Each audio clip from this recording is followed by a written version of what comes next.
Money doesn't avoid you by accident. It responds to how you think, move, and decide under pressure.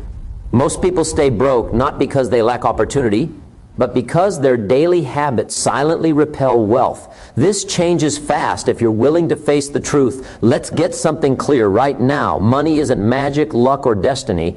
It's alignment. When your habits are chaotic, emotional, and reactive, money stays distant. When your habits become intentional, disciplined, and sharp, money starts showing up differently, sometimes shockingly fast. This isn't about manifesting with wishful thinking or waiting years to see results. These are habits that immediately change how you operate, how people perceive you, and how opportunities find you. If you're tired of struggling, tired of waiting, and tired of feeling behind, good. That frustration is fuel. Listen closely, because these habits don't just attract money, they force you to become someone money follows. Most people don't lose money because they lack intelligence. They lose it because they panic, they rush, they react. They let fear grab the steering wheel of every financial decision they make. And fear is a terrible driver. See, the moment money becomes emotional, clarity disappears. When panic enters the room, discipline quietly leaves. And when desperation shows up, opportunity slips out the back door without saying goodbye. I learned this the hard way. There was a time when every bill felt like a threat. Every unexpected expense felt like an attack. And every financial decision was made with my heart racing and my mind clouded. I wasn't choosing, I was reacting. And reaction always costs more than patience ever will. Here's the truth most people don't want to hear. Money can sense urgency. Not mystical sense, but behavioral sense. Urgent people rush. They accept bad deals, they chase quick wins, they trade long-term stability for short-term relief, and relief is expensive. Calm, on the other hand, is profitable. When I stopped reacting emotionally to money, everything began to shift. Not because more money suddenly appeared, but because I stopped pushing it away with my behavior. I realized something simple, but sobering. Money doesn't respond to need, it responds to management. It doesn't move toward anxiety, it moves toward order.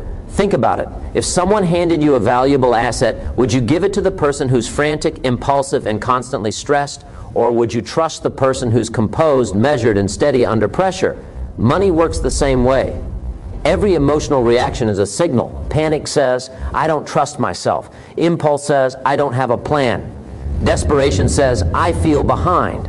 And the world responds accordingly. So I made a decision, not a dramatic one, a disciplined one. I decided that no matter the amount, big or small, I would pause, I would breathe, I would slow down my response, I would stop letting emotion make decisions my future had to live with. And that pause changed everything, because in that pause, logic returns. In that pause, perspective shows up. In that pause, you stop asking, how do I escape this? And start asking, what's the smartest move here? Emotional people ask, how fast can I fix this? Grounded people ask, how does this affect the next 5 years? And here's the uncomfortable truth. Most financial pain isn't caused by lack of income. It's caused by emotional mismanagement, overspending to feel better, avoiding numbers because they feel uncomfortable, making decisions to impress others, saying yes because saying no feels awkward. Emotion is expensive. I began treating money like a responsibility, not a rescue. I stopped expecting it to save me and started proving I could handle it. That shift alone changes how you think, how you act, and how you're perceived. Because when you're calm, you negotiate better. When you're calm, you wait for better timing. When you're calm, you walk away from bad deals without regret. Calm gives you power, and power attracts resources. I noticed something else too. The less emotional I became, the more opportunities appeared. Not magically, but practically. People trusted me more. I made clearer choices. I stopped leaking money through impulsive decisions, and suddenly money didn't feel like a constant fight. It felt manageable. That's when you realize something profound. Wealth isn't built by emotional highs and lows. It's built by steady, boring, disciplined behavior repeated daily. No drama, no panic, no rush. Just quiet control. If you want money to stay in your life longer, stop chasing it emotionally. Start managing it deliberately. Treat it like a tool, not a test of your worth. Treat it like a responsibility, not a reward for suffering.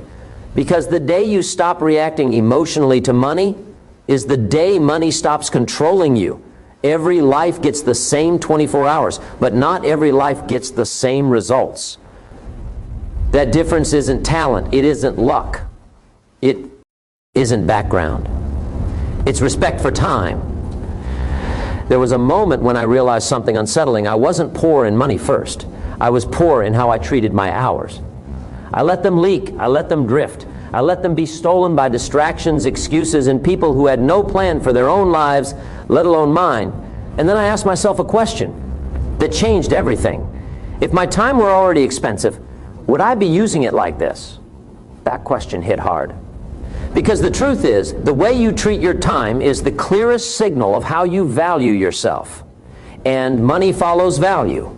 Always has. Always will. See, wealthy thinking doesn't start with bank accounts. It starts with calendars. Poor habits don't announce themselves loudly. They sneak in quietly.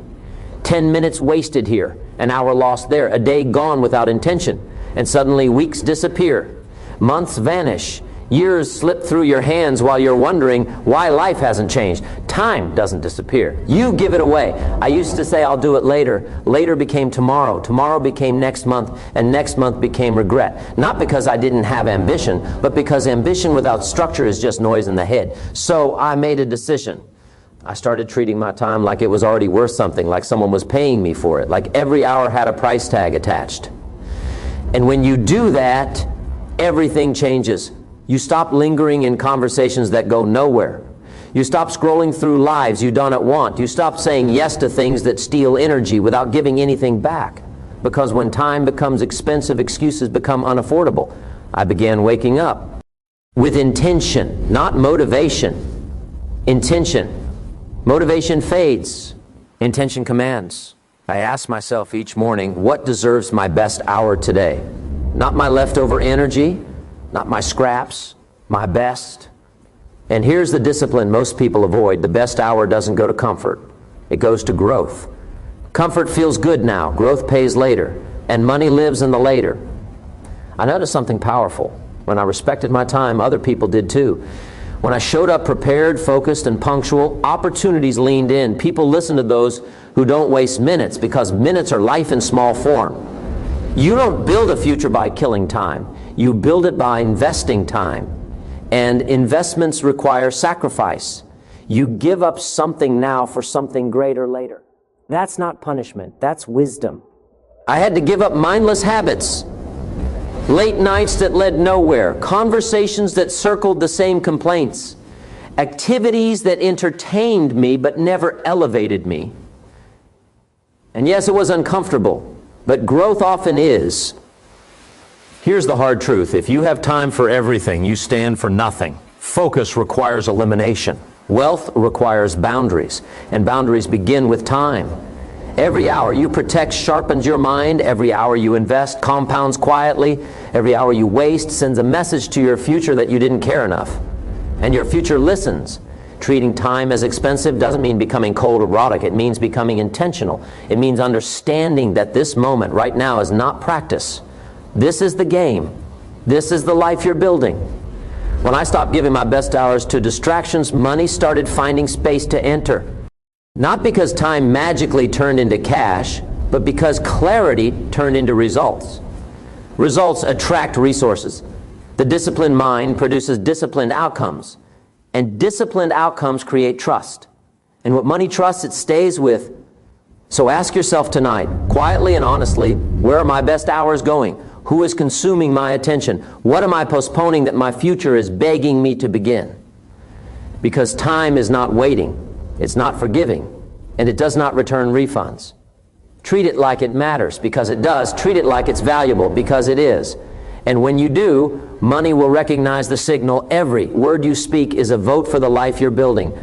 Not someday, right now. Most people don't realize this, but their bank account is already echoing their language. You can hear it in the way they talk, the hesitation, the hope, the quiet doubt wrapped in polite sentences. They say they want more, but they speak like they're unsure it's allowed, and uncertainty has consequences.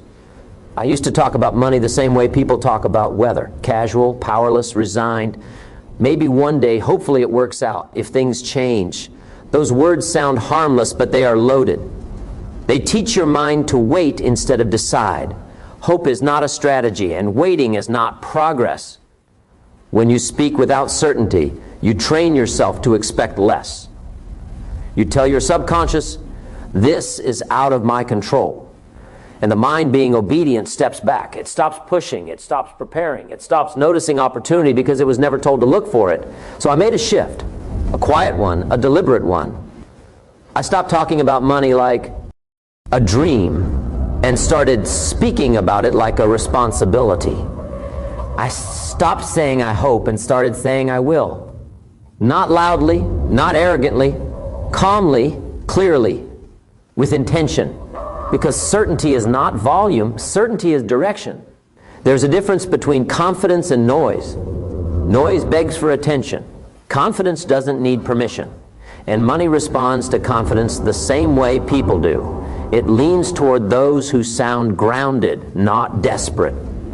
Listen closely. People trust those who speak with clarity. Investors, employers, partners, opportunities, they all listen for the same thing. Not perfect words, not fancy language, but conviction. When you speak with conviction, doors don't always open immediately, but they start unlocking.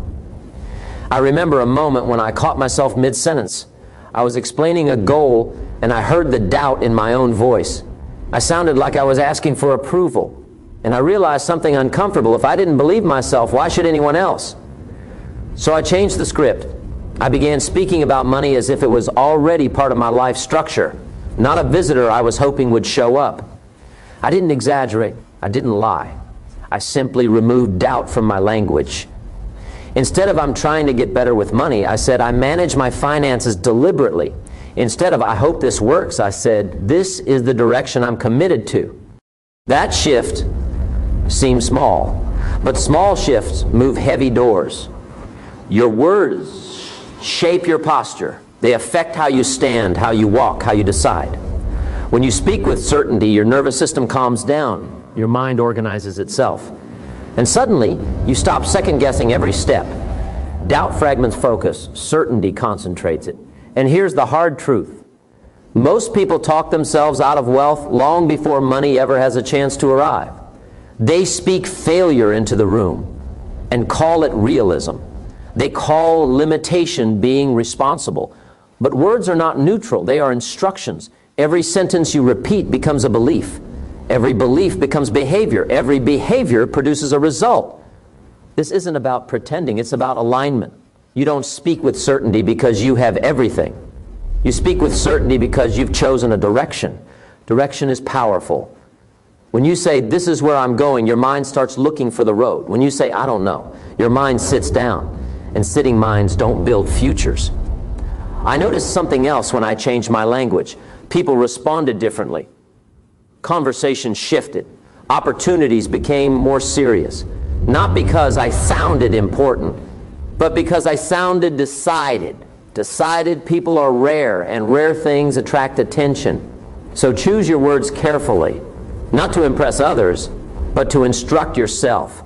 Speak like your future is listening, because it is. Speak like your actions will have to follow, because they will. Say what you mean what you say, and say it with calm authority.